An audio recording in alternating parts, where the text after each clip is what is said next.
Hello friend, स्वागत है आपका आपके अपने ही चैनल मुझोक ऑटो टेक पे। आज की वीडियो का जो हमारा टॉपिक है वो है नॉक सेंसर। नॉक सेंसर के ऊपर ये हमारा तीसरी हम वीडियो बना रहे हैं। सबसे पहले हमने फर्स्ट वीडियो में ये देखा था कि नॉक सेंसर के वायरिंग डायग्राम क्या होता है। सेकंड वीडियो में हमने बात करी थी कि नॉक सेंसर के संबंधित कौन कौन से फॉल्ट कोड आते हैं। सेकंड वीडियो में हमने ये बात करी थी कि नॉक सेंसर संबंधित कौन कौन से फॉल्ट कोड आते हैं। हम थोड़ा सा फटाफट रिवाइव कर लेते हैं। एक तो होता है 2771, 3583 और 2772, 2773 और 1887। इससे पहले की वीडियो में हमने 2771 और 3583 के ऊपर ऑलरेडी बात कर चुके हैं हम, तो इस पे हम बात नहीं करेंगे। आज का जो हमारा टॉपिक रहेगा वो होगा 2772, 2773 और 1887 फॉल्ट कोड के ऊपर। जैसा कि हम यहाँ पर हमारा देख भी सकते हैं कि आज हम बात करेंगे 2772, 73 और 1887 फॉल्ट कोड क्यों आते हैं, इनके आने का रीज़न क्या होता है, और अगर ये हमें फॉल्ट कोड देखना तो मिले तो हमें गाड़ी में क्या क्या चीज़ें चेक करनी पड़ेंगी। तो चलिए देर ना करते वीडियो को स्टार्ट करते हैं। अगर आपने नॉक सेंसर के फर्स्ट और सेकंड पार्ट नहीं देखा है तो आप वीडियो के लास्ट स्क्रीन में वो वीडियो के लिंक मिल जाएंगे, आप चाहें तो वो भी देख सकते हैं कि नॉक सेंसर का हमारा वायरिंग डायग्राम क्या होता है और 2771 और 3583 फॉल्ट कोड में हमें क्या क्या करना पड़ता है। आज हम बात करेंगे 2772, 73, 1887 फॉल्ट कोड के ऊपर। तो चलिए देर ना करते वीडियो को स्टार्ट करते हैं। सबसे पहले हम इस टॉपिक पे बात करते हैं कि नॉक सेंसर का काम क्या होता है। जब हमें उसका काम मालूम पड़ेगा तभी हम उसके प्रॉब्लम को सॉल्व कर पाएंगे कि उसका एक्चुअली में काम क्या होता है। जब हमें काम मालूम होगा तभी हमें उसकी प्रॉब्लम मालूम पड़ेगी। तो ये हमने थोड़ा सा बनाया है, ये हमारा EGP हो गया, हमने यहाँ पर ये लिखा हुआ भी है, ये हमारा EGP है, ठीक है। और EGP के लास्ट में जहाँ से धुआं हमारा निकलता है, ये हमारा जहाँ से धुआं निकलता है यहीं पे हमारा यह नॉक सेंसर लगा हुआ होता है। इसका काम क्या होता है? इसका काम होता है कि हमें इन 3-4 गैसों के बारे में बताना, जिसे हम CO बोलते हैं, HC बोलते हैं, NOx बोलते हैं और PM बोलते हैं। इनकी फुल फॉर्म क्या होती है वो हमारा मेन टॉपिक नहीं है। इसके ऊपर अगर हम और ज़्यादा डिटेल में बात करने जाएंगे तो वीडियो ज़्यादा लंबी हो जाएगी। यह शॉर्ट भाषा है, आप गूगल पे भी सर्च कर लेंगे तो आपको इनकी फुल फॉर्म भी मिल जाएगी। अगर आपको चाहिए तो आप कमेंट सेक्शन में बता देना, हम इसके ऊपर भी बात कर लेंगे। तो कहने का मतलब है कि हमारा जो नॉक सेंसर होता है, जहाँ से जो धुआं निकलेगा हमारे EGP में से, उसमें इन चारों गैसों की वैल्यू क्या है। जो भारत सरकार ने कहा है हमारे BS4 गाड़ियों में आपके हर गैस की एक वैल्यू डिसाइड की हुई है कि आपका ये CO और HC और NOx और PM इस मात्रा में निकलना चाहिए। हमारा नॉक सेंसर इन्हीं गैसों को ही चेक करता है। इनमें से जो भी गैस, कोई भी अगर गैस हमारी सरकार द्वारा बताई हुई मात्रा से ऊपर जाएगा, हमें नॉक सेंसर इशू का सिग्नल देगा और वो हमें 2772, 73 कोड दिखा देगा। कि इसका मतलब हमें यही सोचना चाहिए 2772, 73 जब भी कोड हमें देखने को मिल रहा है, मतलब हमारे इन चारों गैसों में से कोई भी गैस की मात्रा बढ़ रही है, जिसकी वजह से हमें 2772 और 2773 फॉल्ट कोड देखने को मिला है। यहाँ तक क्लियर है? ये चीज़ें बहुत गौर से सुननी होंगी, तभी आप इस मैटर को अच्छे से समझ पाएंगे और गाड़ी की प्रॉब्लम को सॉल्व कर पाएंगे।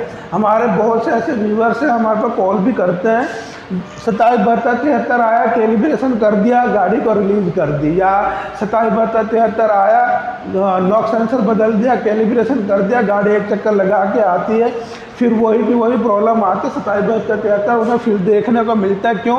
क्योंकि वो इसका आने का रीज़न नहीं पकड़ते हैं। सिर्फ दो ही चीज़ है, नॉक सेंसर बदलो, कैलिब्रेशन करो।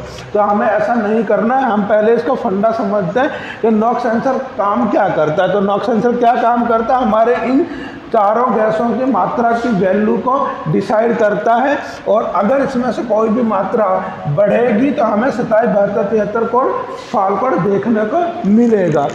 अब सवाल ये आता है कि ये जो गैसें हैं ये बढ़ती क्यों हैं, और हमें कैसे मालूम पड़ेगा कि इनमें से क्या चीज़ बढ़ रही है। मेन इम्पोर्टेंट वही है। ये कोई गैसों हमने एक एग्जाम्पल के तौर पे लिखे हैं, इनका कोई हमें काम करते टाइम इतना विशेष ध्यान नहीं देना है। हमें मेन चीज़ ये है कि ये गैसें बढ़ती क्यों हैं, हम उसके ऊपर बात करेंगे, तभी हम 2772 कोड के ऊपर बात कर पाएंगे। आप सीधा सा फंडा रखिए, हमारी ये गैसें तभी बढ़ेंगी दो कंडीशनों में। जहाँ से जो धुआं निकलेगा, ईजीपी में से जो धुआं यहाँ से निकलेगा, वो नॉक्स सेंसर इसको चेक करेगा कि इसमें हमारे जो धुआं निकल रहा है इसके अंदर ऑक्सीजन की मात्रा कितनी है।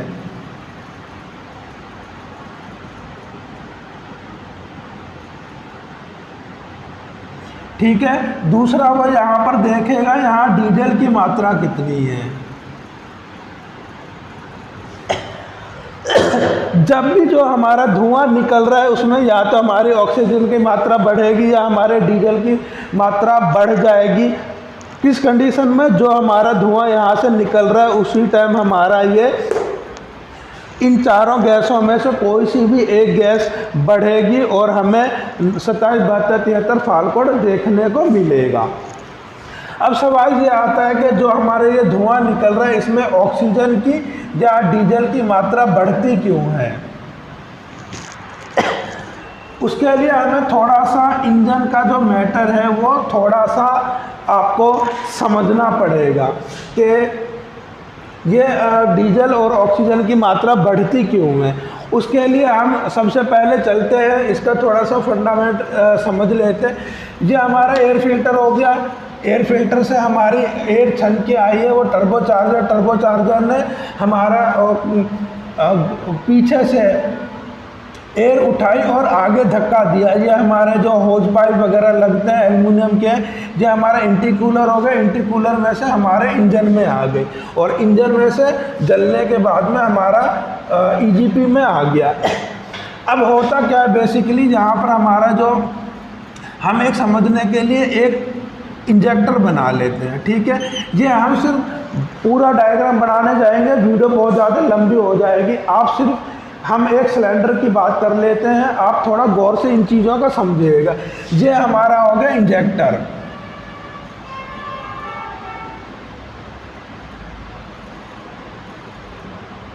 डीजल नोजल कर लेते हैं हम। ठीक है, डीजल वाली नोजल हो गई है, यह हमारी डीजल वाली नोजल हो गई। अब देखिए डीजल इंजन के अंदर क्या होता है, इंजन के अंदर जब हमारा डीजल जाता है और वहाँ से हमारी टर्बो के द्वारा जो हमारी हवा आ रही है उसके अंदर ऑक्सीजन होती है। किसी भी कहीं भी हमें हवा लगाने के लिए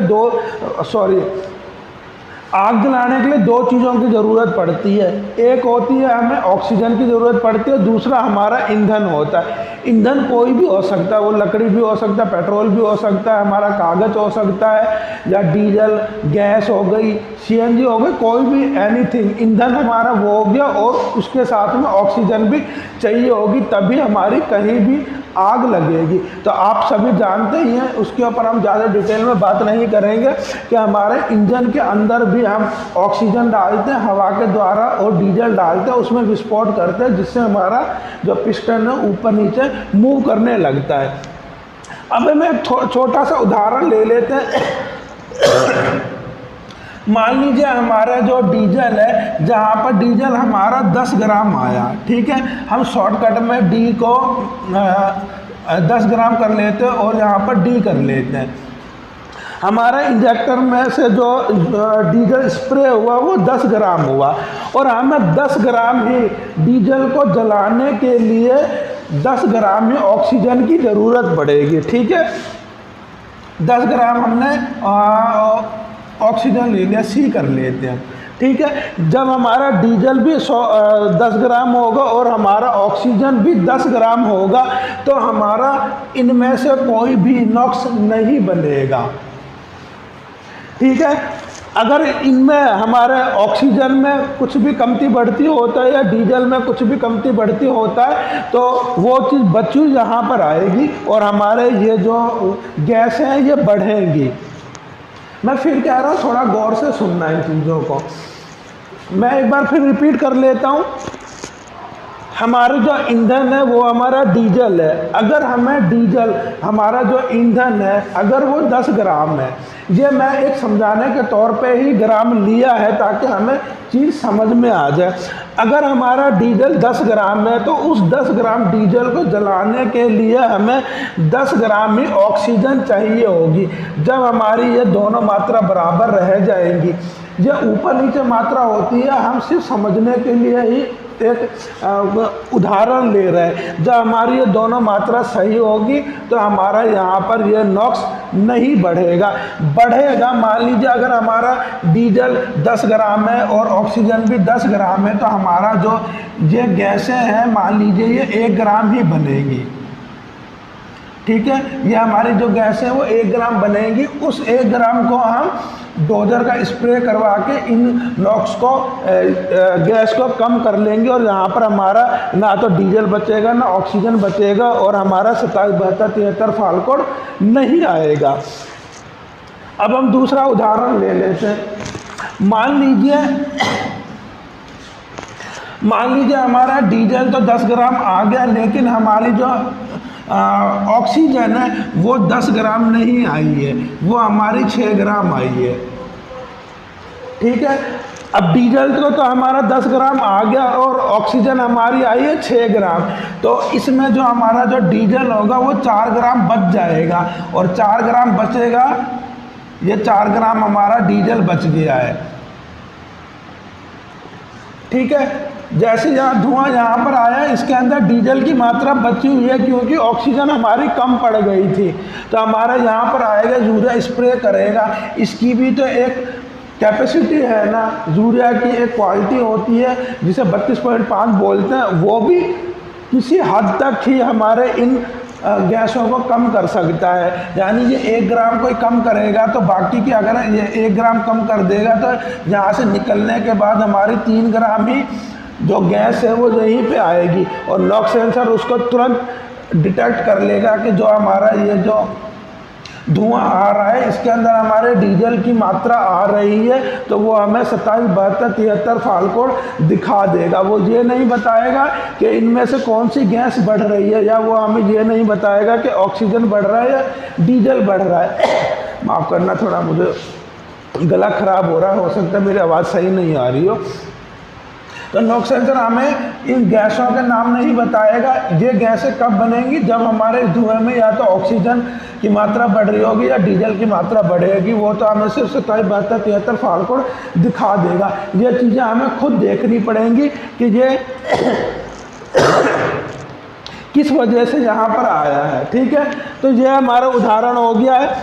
अब हम सबसे पहले 3 चीज़ों पे हम बात करेंगे। सबसे पहले हम इसी चीज़ पर बात करते हैं कि हमारा डीजल भी पूरा आ रहा है और ऑक्सीजन भी पूरी आ रही है और जहाँ पर जो हमारा धुआं निकल रहा है, हमने उदाहरण के तौर पे लिया था, अगर हमारा डीजल भी पूरा है और ऑक्सीजन भी पूरी है तो हमारा यहाँ पर 1 ग्राम यूरिया गैस निकलेगी। इन गैसों में से कोई सी भी एक गैस होगी जिसे हमारा यूरिया जब इंजेक्टर स्प्रे करेगा तो हमारा यहाँ पर जो धुआं है इन गैसों में से कुछ भी नहीं मिलना चाहिए। लेकिन उस कंडीशन में होने के बावजूद भी हमारा 27, 72, 73 फाल्कोड हमें देखने को मिल रहा है।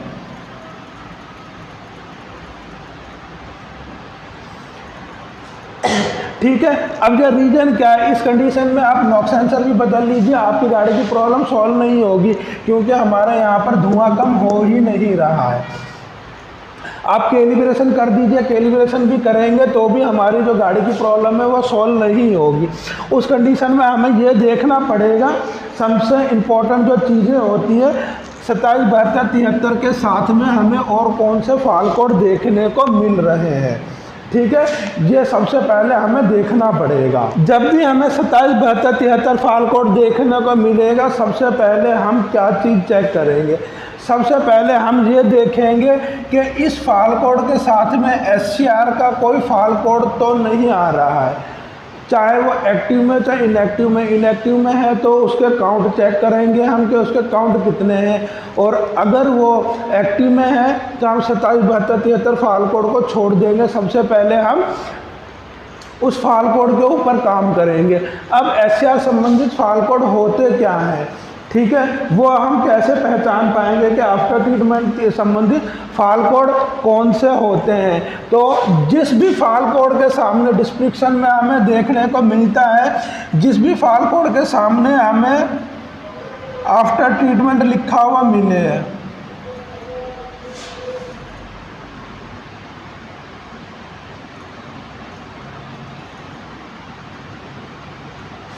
जिस भी फाल कोड के सामने आपको आफ्टर ट्रीटमेंट लिखा हुआ मिले, आप समझ जाना कि ये SCR संबंधित फाल कोड है। आफ्टर ट्रीटमेंट जिस भी फाल कोड के सामने फाल कोड हमें लिखा हुआ आता है, उसके सामने डिस्क्रिप्शन लिखा होता है, उस डिस्क्रिप्शन का सबसे पहला वर्ड अगर आपको आफ्टर ट्रीटमेंट लिखा हुआ मिलता है तो आप समझ जाना कि ये जो फाल कोड है वो SCR संबंधित है। SCR संबंधित क्या चीज़ होती है, जो हमारा ये EGP के संबंधित जो भी चीज़ है, इसमें हमारा डोजर भी आ गया, हमारा ये नोजल भी आ गया, SCR टेम्परेचर सेंसर भी हो गया है, और ये भी हो गया EGP के अंदर के जो भी सिस्टम है, ये सारा, यानी हमारा यूरिया संबंधित जो भी चीज़ होती है उसे हम SCR फाल कोड बोलते हैं।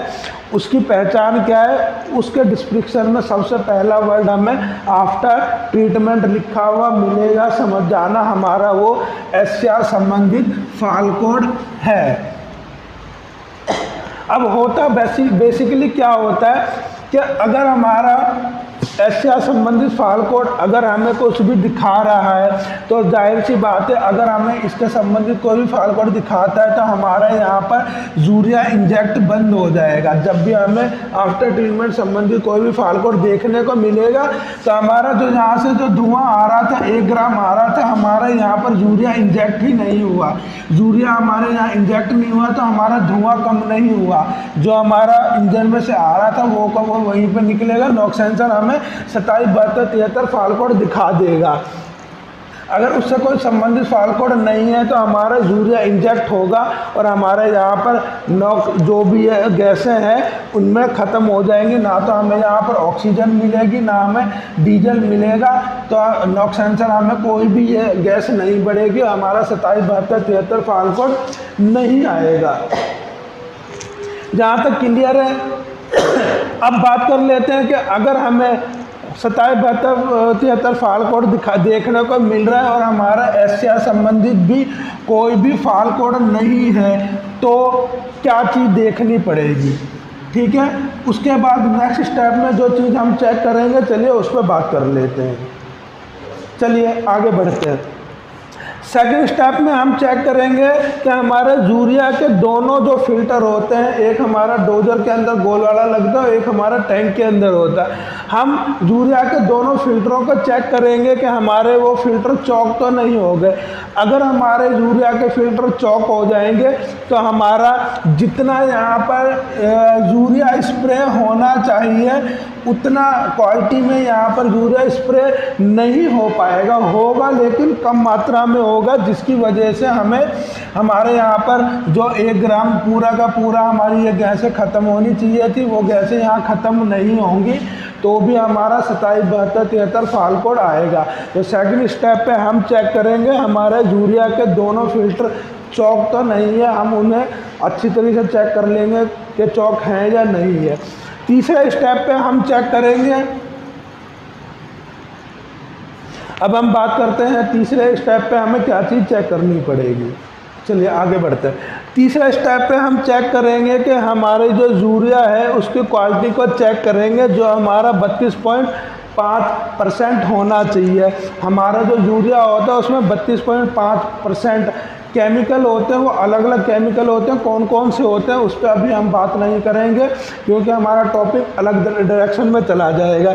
इसे यूरिया को चेक कैसे करते हैं हम वीडियो के एंड में उसको भी देख लेंगे, हम प्रैक्टिकल आपको करवा के दिखाएंगे। वैसे तो हमने ऑलरेडी कई भी वीडियो में हमने चेक करा रखा है, रिफ्रैक्टोमीटर आता है। अगर आप उसके बारे में जानकारी चाहते हैं तो हमें कमेंट सेक्शन में बता देना, हम उसके बारे में भी जानकारी दे देंगे। तो हमारे जो यूरिया की क्वालिटी है उसे चेक करेंगे, हमारा 32.5% होना चाहिए, तभी हमारा यहाँ पर जो धुआं है वो सही होगा। मान लीजिए यहाँ पर 32.5 है ही नहीं, हमारा जो यूरिया है टैंक के अंदर जो यूरिया होता है उसकी क्वालिटी जो है वो 32.5 होनी चाहिए।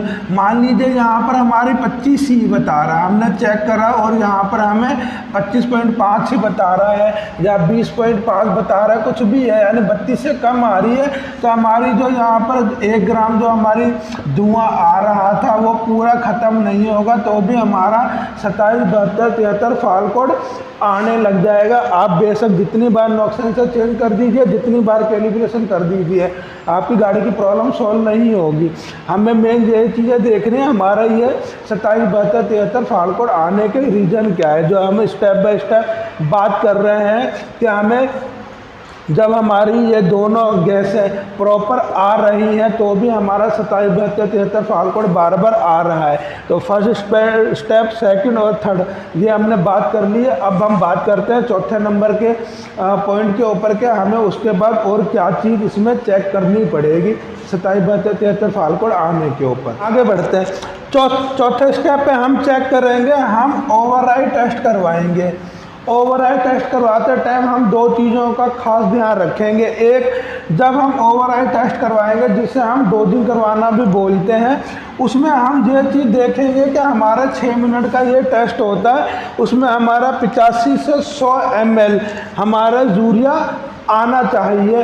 हम किसी भी, जैसे हम डोजिंग करवाएंगे, नोजल को हम किसी जार में ले लेंगे और 6 मिनट की डोजिंग होने के बाद हम उसे नाप लेंगे, हमारा 85 से 100 ml के बीच में यूरिया आ रहा है या नहीं आ रहा है। आ रहा है तो ठीक है, नहीं आ रहा है तो उसके ऊपर क्या काम होगा वो हमने डोजर के वीडियो बना रखी है, जिसका लिंक आपको एंड स्क्रीन पर मिल जाएगा कि अगर डोजर में 6 मिनट का नहीं आता है तो हमें क्या क्या काम करना पड़ेगा। अभी हम उस पर बात नहीं करेंगे। तो हमारा जो मेन चीज़ चेक करनी है, हमें 6 मिनट में यूरिया की क्वालिटी चेक करनी है, हमारा 80 से 85 से 100 ml आना चाहिए। और मेन इम्पोर्टेंट, यूरिया का जो स्प्रे है वो सही हो रहा है या नहीं हो रहा है। कई कंडीशन में क्या होता है, जो हमारा यूरिया है वो जो फवारा बनाता है वो फवारा भी प्रॉपर बनना चाहिए। ऐसा नहीं है कि हमारे नल की तरह ऐसी यूरिया गिर रहा है, वो किसी काम का नहीं है। क्योंकि देखिए गौर से, जब हमारे यहाँ से धुआं आएगा और हमारा ये जो स्प्रे है ये प्रॉपर होगा तभी वो धुएँ के साथ मिक्स होगा। जो हमारा धुआं आएगा उसमें हम फवारा मारेंगे, वो मिक्स होना चाहिए धुएँ के साथ में, तभी तो हमारा धुआं कम होगा, उसको कम करेगा। अगर ये ऐसी टूटी की तरह टपकता रहेगा तो वो तो बिल्कुल नीचे जम जाएगा और हमारा धुआं बिना ही ख़त्म हुए आगे निकल जाएगा। नॉक सेंसर कह देगा कि आपका ये बढ़ रहा है। ये कब बढ़ता है, जब हमारा ऑक्सीजन या डीजल की मात्रा बढ़ जाएगी। अभी हम ये बात कर रहे हैं जब हमारे ऑक्सीजन और डीजल की मात्रा बराबर चल रही है तो भी हमारा कुछ ना कुछ तो गैसें बनती ही है। अभी हम उन्हीं के ऊपर बात कर रहे हैं। आगे हम बात करेंगे कि अगर हमारे डीजल की मात्रा कम हो जाए या नॉक्स की मात्रा कम हो जाए तो क्या होगा, उस पर हम आगे बात करेंगे। तो सबसे पहले 27, 72, 73 को फाल्ट कोड के ऊपर आपको मेन ये 4 इम्पोर्टेंट चीज़ों को चेक करना पड़ेगा। क्या हमारा एशिया संबंधित कोई फाल्ट कोड है या नहीं है। एशिया संबंधित फाल्ट कोड को हम कैसे पहचानेंगे, उसके डिस्क्रिप्शन में हमें सबसे पहले आफ्टर ट्रीटमेंट लिखा हुआ होगा, समझ जाना वो हमारा एशिया संबंधित फाल्ट कोड है। हमें सबसे पहले उस पर काम करना। 27, 72, 73 फाल्ट कोड उसकी वजह से आया था। दूसरा हम चेक करेंगे कि हमारे यूरिया के फिल्टर्स तो सही नहीं है। अगर यूरिया के फिल्टर चौक हो जाएंगे तो हमारे डोजिंग की जो मात्रा है जो ये 85 और ml से कम हो जाएगी। तीसरा हमारा जो है, हम यूरिया की क्वालिटी चेक करेंगे, यूरिया की क्वालिटी हमारी सही है कि नहीं है। उसके बाद हम चौथे पे ओवरराइड टेस्ट करेंगे, उसमें भी हम दो चीज़ें नापेंगे, हमारे यूरिया की क्वालिटी कितनी आ रही है, 85 से 100 ml आ रही है, नहीं आ रही है, और यूरिया का जो स्प्रे है वो प्रॉपर हो रहा है या नहीं हो रहा है। तो हम 5 मिनट रुकते हैं, फटाफट आप चाहें तो इसका स्क्रीनशॉट ले लीजिए और लिखना चाहें तो लिख लीजिए, फिर हम आगे बढ़ते हैं।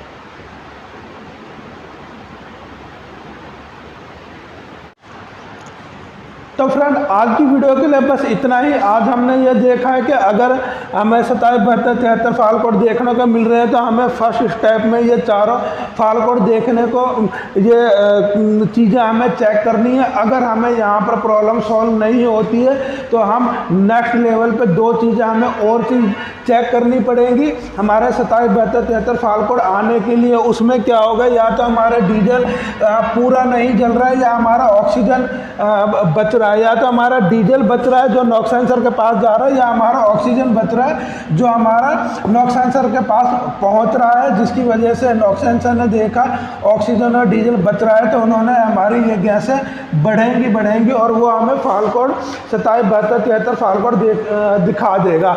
फर्स्ट स्टेप में हमने ये चारों चीज़ें चेक कर ली हैं, हमें इसमें प्रॉब्लम नहीं मिली है।